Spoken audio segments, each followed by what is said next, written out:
Fala pessoal do canal Thiago Borges. O vídeo de hoje é um testemunho do David Goggins.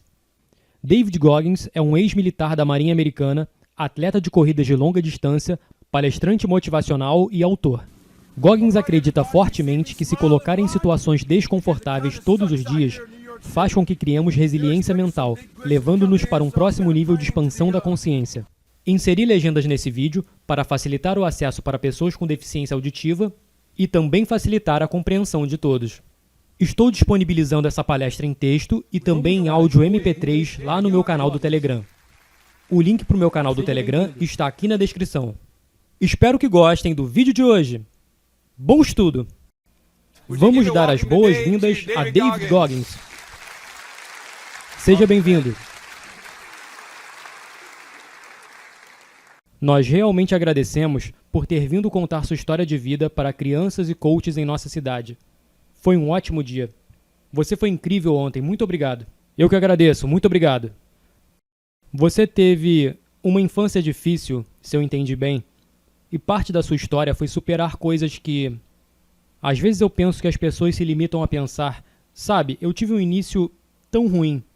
E nós começamos a acreditar que não podemos nos tornar melhores do que éramos nesses dias difíceis. Então, é realmente útil, eu acho, para as pessoas terem um exemplo, pois hoje você está em uma situação muito diferente de como as coisas eram quando começou. Você poderia explicar um pouco mais de como tudo começou? Eu vou explicar. Para começar, eu nasci em Buffalo, Nova York, e meu pai tinha um bar. Não sei se vocês conhecem ou não Rick James. Se não conhecem, o show de Dave Chappelle pode lhes familiarizar com o assunto.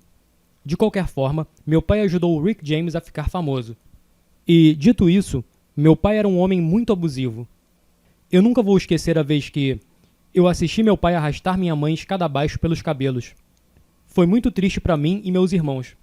Minha mãe teve que nos enviar cartas.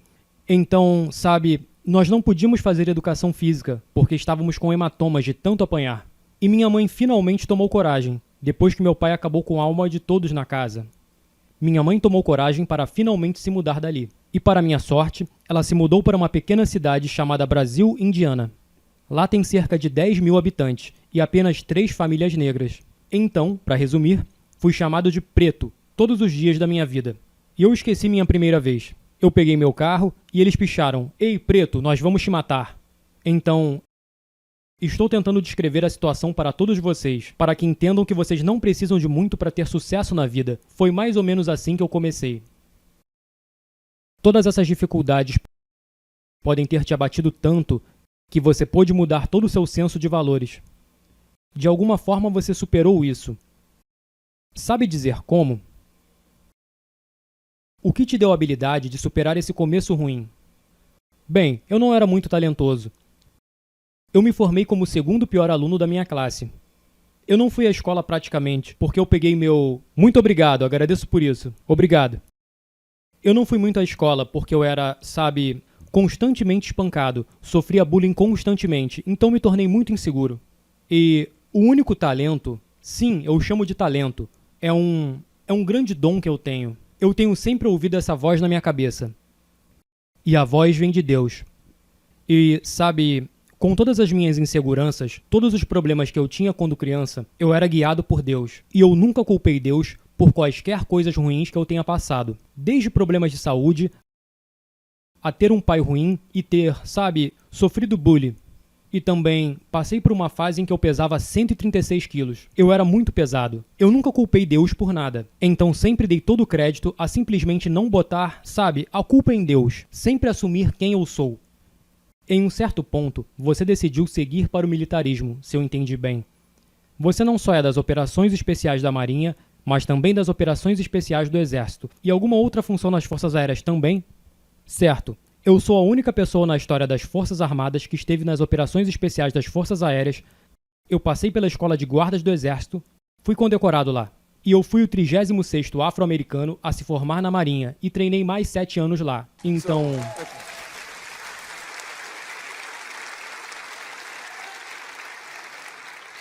Mas o que é engraçado sobre isso é que o que me levou nessa direção foi eu não querer fazer isso. Vocês escutaram um pequeno pedaço da minha história. Eu era uma pessoa muito insegura, culpava todos por não chegar a lugar algum. Eu culpava as pessoas que me chamavam de preto, culpava meu pai por me bater, culpava minha mãe por não ter estado lá. Ela é uma boa mãe. Na vida, as pessoas têm suas próprias dores, feridas e dificuldades às quais estão passando. E como uma criança jovem, você não entende isso e culpa todos pelo que você está passando. E foi quando eu comecei a me culpar, por culpar todo mundo, que eu comecei a ter sucesso na vida. Mas a única coisa que eu digo é que eu nunca culpei Deus. E eu não sei porquê de não ter culpado Deus, ou me abater com isso. Eu chamo isso de calça cagada. Vocês que têm filhos sabem, quando a criança vai ao banheiro, mas vai andando dessa forma, é porque foram no banheiro nas próprias calças. Muitos de nós, adultos, andamos dessa maneira porque a vida é injusta. Adivinhe só, Feliz Natal. E essa foi a mensagem que eu aprendi. Teve uma reviravolta, de alguma forma, quando você aprendeu essa lição, que você viu que podia mudar e não deixar o que outras pessoas fizeram te controlar. Você parou de culpar eles e começou a culpar você mesmo por culpá-los, certo? Certo. E isso te levou a começar a ter ideias e sonhos. Como você decidiu seguir as Forças Armadas? Eu nunca vou esquecer o que aconteceu comigo. Eu estava na aula de espanhol e nós deixávamos nossos cadernos de espanhol no canto da sala. E eu fui até lá para pegar o meu caderno, voltei até minha cadeira, abri o caderno e algumas crianças tinham pego o caderno de espanhol, sabe? E na capa da frente, eles me desenharam pendurado por uma corda numa árvore. E eles diziam, seu preto, nós vamos te matar. Eu saí da sala imediatamente e fui direto até a sala do diretor. E eu mostrei o caderno, então ele olhou para mim e disse, bem, eles são ignorantes, escreveram preto da forma errada. E eu fiquei tipo, nossa, esse é o melhor conselho que você pode me dar? E eu me dei conta nesse momento que eu estava realmente sozinho. Eu era inseguro. Eu não tinha mentores, não tinha nada, mas eu sempre tive Deus. E eu sabia que tinha aquela voz na minha cabeça. Então eu não gostei do que vi. Aos 16 anos, eu comecei a raspar a cabeça. E eu poderia mentir para todos vocês agora mesmo, e dizer mentiras sobre quem eu era e quem eu não era. Mas aquela imagem no espelho nunca mente para você. E eu sabia que o único jeito de consertar quem eu era seria passando de alguma forma pela fornalha da vida. E o militarismo se tornou essa fornalha. Eu tinha muito medo de pular de aviões. Eu tinha muito medo de atirar com armas. Eu tinha muito medo da minha própria sombra, de certa forma, e eu queria deixar isso para trás. E eu superei isso procurando pelas coisas mais difíceis que um homem poderia vivenciar. E isso foi mais ou menos o que aconteceu. Em um certo momento, você ganhou bastante peso. Isso foi antes do serviço militar? Então, eu pesava, na verdade, 136 quilos, e nessa foto eu tinha por volta de 122 quilos. O que aconteceu foi, eu estava nas Forças Aéreas. Aquele é mesmo você? Sim, parece loucura, não é mesmo? Minha cabeça parecia uma bola de basquete. Mas, basicamente, o que aconteceu foi, eu estava nas Forças Aéreas e estava tentando entrar nas operações especiais. E já estava quase conseguindo, sabe? Eu estava terminando o treinamento, e eles descobriram que eu tinha célula falciforme. Essa doença me desqualificou de entrar nas operações especiais aeronáuticas. Então eu lutei com a Secretaria de Defesa. Eles travaram meu treinamento e mandaram começar do zero. Eu disse, de jeito nenhum. Eu tinha medo da água e eles queriam que eu voltasse para a água de novo. Então eu ganhei todo esse peso por causa da depressão. Um ano depois eu estava em casa e eu vi esse show no Discovery Channel dos marinheiros passando pela Hell Week. E eu falei sobre isso enquanto me olhava no espelho.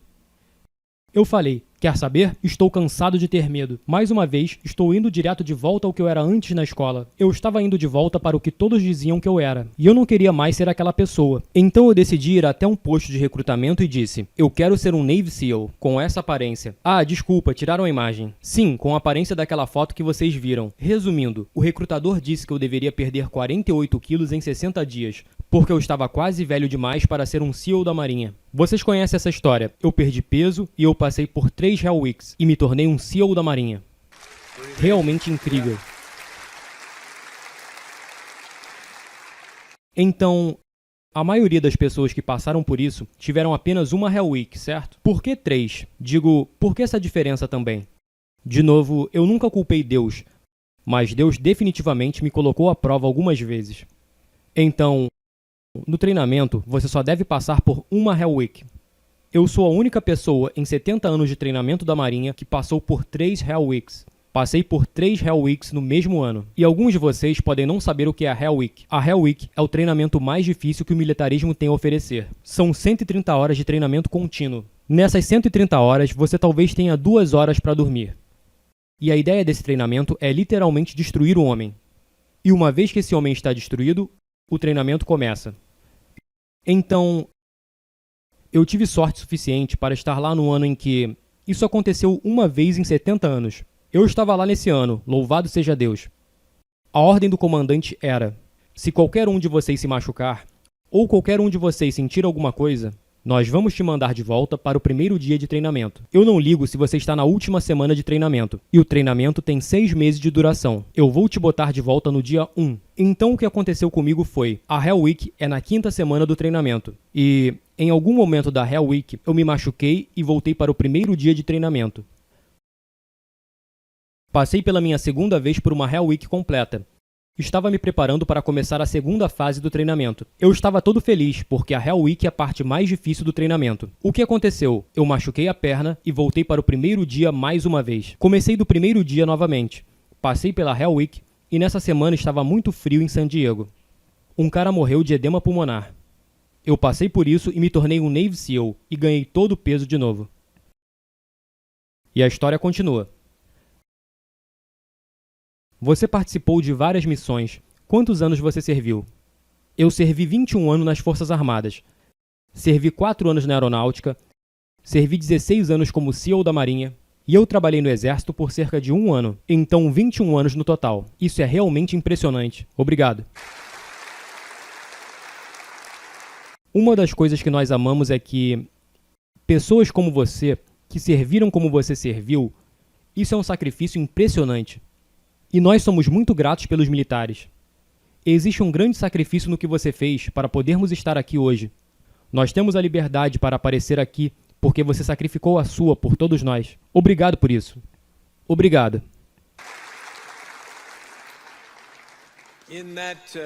Após essas missões em que serviu 21 anos nas Forças Armadas, quando você saiu, decidiu perseguir um outro tipo de loucura, certo? Ultramaratona. Como você se viu com essa ideia? Então, se vocês aqui estão familiarizados com o livro O Grande Herói, é sobre um cara chamado Marcus Luttrell. Eu estava servindo por quase uma década, sabe? E fazendo o treinamento da Marinha por tanto tempo. Eu conheci muitos caras que estavam nessa operação. Para vocês que não sabem sobre essa operação, o que aconteceu foi o pior incidente na história dos marinheiros. Tinham 4 caras fazendo uma vigia e eles foram descobertos por outras pessoas. Resumindo, todos morreram, exceto Marcus Luttrell. E nesse ponto, eu estava com cerca de 100 quilos, colocando meus tênis de correr. E muitos desses caras tinham filhos. Então eu queria levantar dinheiro para esses familiares, sabe? E a melhor forma que eu encontrei para fazer isso foi ter pesquisado online e encontrado uma fundação chamada Special Operations Warrior Foundation. Essa fundação manda crianças para a faculdade se seus pais foram das operações especiais e morreram em combate. Então eu encontrei essa grande fundação, mas eu não sou uma pessoa muito inteligente. Então pesquisei no Google os 10 eventos mais difíceis do mundo. E eu escolhi o mais difícil de todos. O mais difícil era essa corrida chamada Badwater 135. São 217 quilômetros de corrida através do Vale da Morte no verão. Não muito inteligente. Então, 217 quilômetros, 55 graus Celsius, eu chamei o diretor da corrida. Mas eu pensei não ser humanamente possível uma pessoa correr 217 quilômetros de uma só vez. Então eu pensei que fosse uma corrida de múltiplos estágios. Eu pensei que correriam 25, 30 quilômetros, armariam um acampamento, fariam um churrasco ou algo do tipo. E daí voltariam a correr de novo na manhã seguinte. Então eu liguei para o diretor e ele falou: "Ei, você já correu mais de 200 quilômetros?" E eu respondi: "Durante um ano inteiro?" Ele disse: "Não, de uma só vez, em 24 horas ou menos." Eu disse: "Nunca?" E ele retrucou: "Bem, para qualificar-se ao Badwater 135, você precisa correr 200 km em 24 horas ou menos." Então eu pensei, eu nunca corri mais que 32 km na minha vida, e não coloco um tênis de corrida há mais de um ano. Eu havia ligado para ele numa quarta-feira, e no próximo sábado, ou naquele sábado, seria a corrida de 160 km, chamada San Diego in One Day. Você corre em volta de uma pista de 1,6 km por 24 horas, e meu objetivo era completar 160 km. Então, eu não vou entrar em grandes detalhes sobre o acontecido, mas a participação de um homem obeso que não costuma correr nunca, você pode imaginar o que aconteceu. Eu acabei correndo 162 km em 19 horas. Eu completei a corrida, chamei Chris Kausman. Ele disse: eu sei o quão mal condicionado você esteve, então você não está pronto para a corrida mais difícil do mundo. Então lá estava mais uma corrida que eu poderia fazer para provar ao Chris que eu queria fazer essa corrida para levantar dinheiro. Eu tive que me apresentar na linha de largada dessa corrida chamada The Hurt 100. Essa corrida era muito conveniente para a situação, porque na época apenas 27 pessoas tinham completado a corrida. Tem mais de 9 km de subida em uma corrida de 160 km.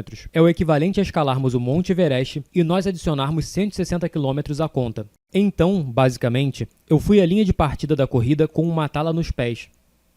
E eu completei essa corrida e fui fazer a Badwater 135. Impressionante.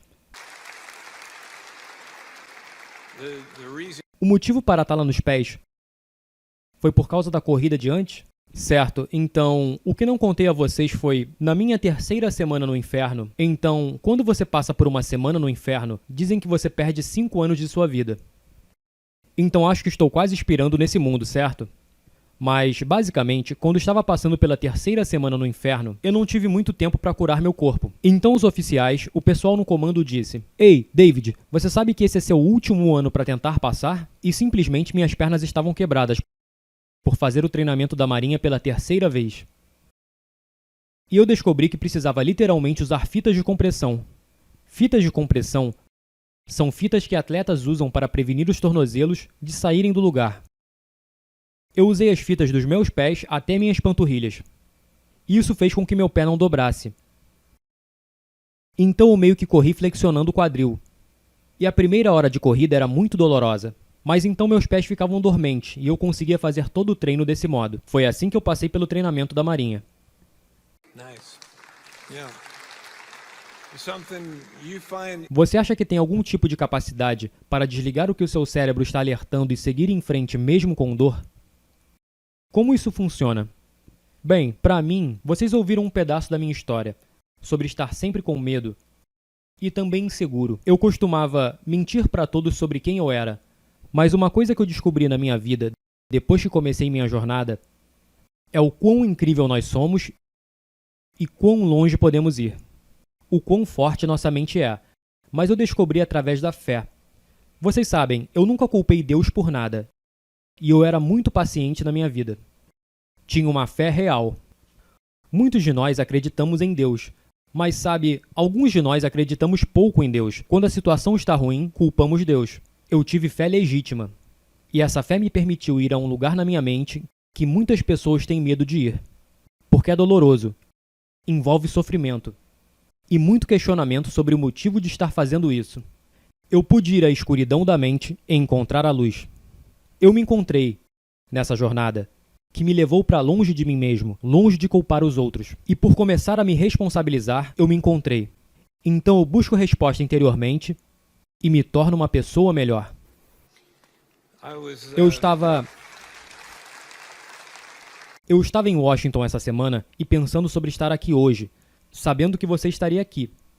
Eu comprei um pedômetro essa semana, sabe? 10 mil passos por dia. Eu deveria pelo menos dar o primeiro passo, sabe? Eu não cheguei muito longe nesse meio tempo, então é meio intimidante estar em pé na sua frente com essa jornada. Roger that.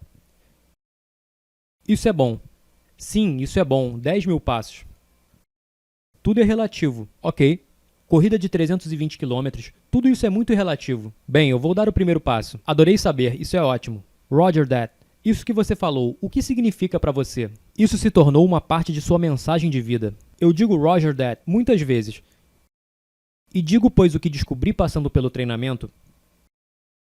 Eu estive em todos os treinamentos de operações especiais, Delta Force, Rangers, Air Force Special Operations e Navy SEALs. Independentemente o quanto uma situação estiver difícil, vou querer ir até o fim para ver quem é David Goggins. E muitas pessoas desistem, porque é realmente um saco. É tão difícil e extenuante que o faz literalmente questionar quem você é como ser humano. Então o que descobri sobre as pessoas foi: o que as fazem desistir é pensar demais na situação futura. Então, no treinamento da Marinha, a temperatura da água é parecida com a do Oceano Pacífico. É congelante. Você fica de pé o dia inteiro, a noite inteira por 70 e poucas horas, talvez mais de 80. Sua mente se pergunta: por que raios eu estou fazendo isso? As pessoas que terminam o treinamento são as pessoas que apenas falam em suas mentes. Roger that. Então se o instrutor me dissesse: ei David, pule na água, rasteje, faça 1000 flexões. Eu não pensava porque parecia muito idiota, sabe? Você pensa sobre a ordem e diz: eu não vou fazer isso. Eu vou para casa, tomar um banho quente, beber café, comer um donut, vai ser mais confortável. Então, quando você pensa demais, você se torna muito fraco. E pensar é bom, mas às vezes pensar é ruim. Então eu inventei esse slogan: Roger that mentality. Roger that mentality é a mentalidade que quando alguém te manda fazer algo, você simplesmente faz. Você não pensa sobre nada, diz, entendido, e não pensa demais. E antes que perceba, aquela tarefa está cumprida. E você pode seguir com sua vida sem ter pensado demais. Você se torna bem-sucedido. E tendo dito isso, reverendo, essa é a sua camisa. Segure aqui. Legal, Roger that. Muito obrigado. Que legal. Eu sinto que deveria moldurar para ser meu modelo para a vida. Reverendo, você tem que representar, tem que vestir. Beleza, cara. All right. Certo, vamos voltar para seus primeiros dias. Eu vi uma foto sua, sabe, em um tipo de couro ou algo assim. E esse tema o qual estamos conversando sobre ele, que começou um bom trabalho em você, Deus. Ele estava na sua cabeça desde o primeiro dia, mesmo quando isso não fazia sentido para você. Mas você ouvia sua voz e começou a ouvir quando era criança, na igreja católica e no coro. E após todos esses anos, você ainda é um trabalho em andamento, mas faz um enorme progresso. O que você pensa quando lembra desses primeiros anos da sua vida? Bem, primeiramente eu não sei se vocês me reconhecem ou não nessa foto. Digo, ainda parece um pouco comigo, mas se você não consegue ver o pequeno afro no canto da foto, você precisa de óculos. Mas basicamente, o que é engraçado nessa foto é que eu lembro que no começo eu estudava muito. Eu estava tão nervoso e com medo de tudo. E nunca vou esquecer quão difícil foi pra mim, porque tinha essa voz que me incomodava. Porque minha mãe ia me assistir bastante, grande mulher. E meu pai era tão abusivo, mas essa voz na minha cabeça continuava me assombrando sobre o que fazer. E se eu fizesse errado, a voz continuava lá. Eu pensava, pelo amor de Deus, me deixe em paz. Estou tão cansado de pegar o caminho difícil. E esse caminho difícil, na verdade, era Deus, meio que me guiando através de toda a minha vida. E eu percebi que todos me perguntam como eu consegui chegar onde estou hoje sem ter um mentor. Sem ter todas essas grandes coisas que as pessoas acham que precisam para ter, sabe? As pessoas acham que você precisa ter os melhores pais, e dinheiro, e a melhor educação, e um grande talento de atletismo, e muitas outras coisas. E eu percebi, sabe, que eu sou tão grato por eu não ter deixado essa voz. Porque a voz me guiou para onde estou hoje. E por mais doloroso que tenha sido seguir essa voz e sempre dizer às pessoas os erros que cometia, eu me desculpava e tomava para mim a responsabilidade. Foi essa voz, especificamente, que me guiou até aqui. E essa voz era de Deus. Então, eu dou todo o crédito a Deus. E é isso. Realmente incrível. Parece que você tem dito Roger that para Deus todos esses anos. Ele te mostra o que fazer e você faz. Isso é a pura verdade. Eu quero agradecer a você por ter vindo ser parte disso ontem e compartilhar a sua vida com as crianças que estão sendo formadas em quem Deus quer que elas sejam. Eu acredito que você fez a diferença ao inspirá-las a pensar diferente ao ouvir essa voz. E o que o futuro nos reserva? Quem sabe? Deus sabe. Como um trabalho em andamento que nós somos, eu só consigo imaginar o impacto ainda maior no que você está fazendo e quem você é. O espírito que habita em você é realmente inspirador. Sua história é realmente inspiradora. Você nos inspirou hoje e eu gostaria de agradecê-lo por isso. Quero agradecê-lo por todos nós, por você ter nos dado uma noção de quem é Deus através de como se sente e como seguiu ele em sua jornada. Obrigado. Mais uma coisa, lembrem-se, tudo o que vocês precisam é tomar fôlego. Eu conversei com pessoas que foram explodidas, pessoas que não tinham as pernas, e todos querem saber, sabe, encontre o seu 100%. não é o meu 100%, é o seu 100%. Seja quem você for, encontre seu 100%. Tudo que você precisa para ser grande é tomar fôlego. Você não precisa de muito talento, você não precisa de qualquer outra coisa. Então, eu agradeço, reverendo. Muito obrigado. Navy SEAL David Goggins. Obrigado.